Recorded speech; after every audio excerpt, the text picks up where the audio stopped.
Eagles, the band that brought you Hotel California, Take It to the Limit, Desperado, and so many more incredible rock songs. Touting 5 #1 singles, 6 #1 albums, Eagles are by far and away one of the most successful rock bands to have ever existed. So today we're going to take a deep dive into some of the more interesting facts about the one and only band, Eagles. Let's do this.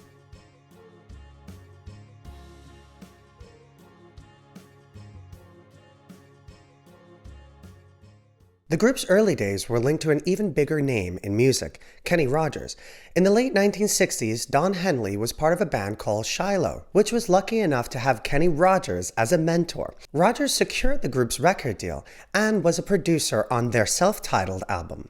He even orchestrated their move to Los Angeles. Upon Rogers' recent passing, Henley said, "50 years ago, the gambler took a gamble on me and my first band from small-town Texas, and his big-hearted support launched many careers, including mine. He also gave me some of the best career advice I'd ever gotten. You'd better be nice to the people you meet on the way up, because you're going to meet those same people on the way back down." The band's 4 founding members originally came together as a backup band for Linda Ronstadt.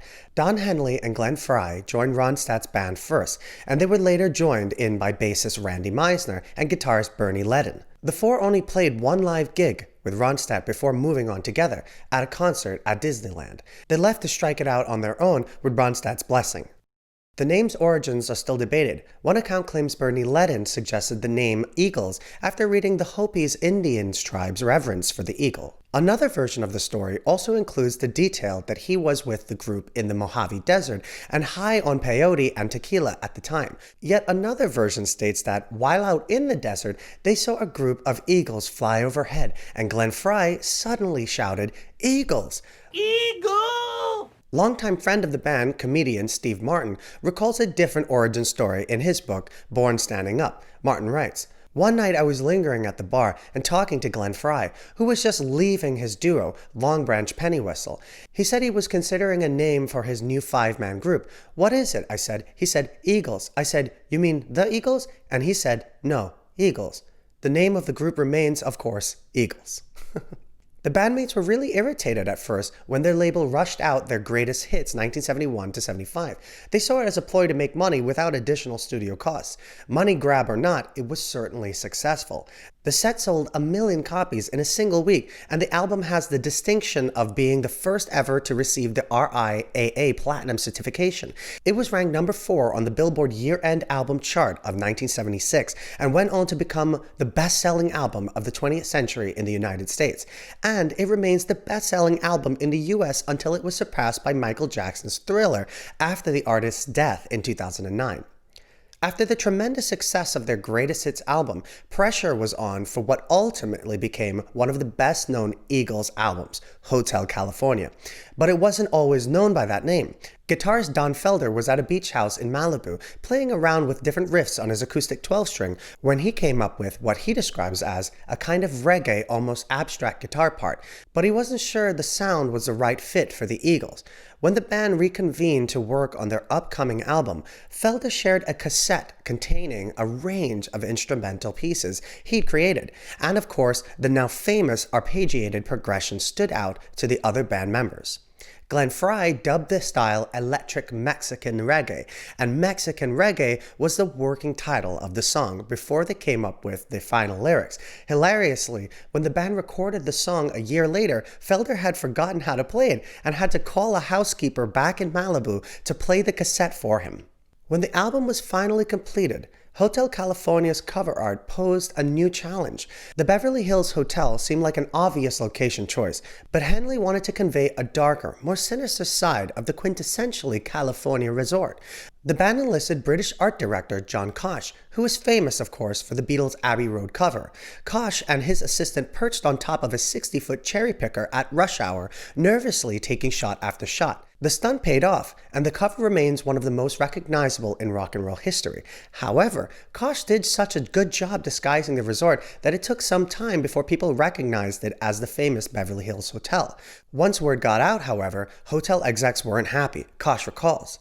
As the sale of Hotel California went through the roof, lawyers of the Beverly Hills Hotel threatened me with a cease and desist action, until it was gently pointed out by my attorney that the hotel's request for bookings had tripled since the release of the album. After shows in the 70s, the Eagles were infamous for their third encore, which included bathtubs of booze, copious amounts of illegal substances, and quite a few eager groupies. Of course, destruction of hotel suites isn't uncommon in rock and roll history, but you might say that the Eagles took it to the limit.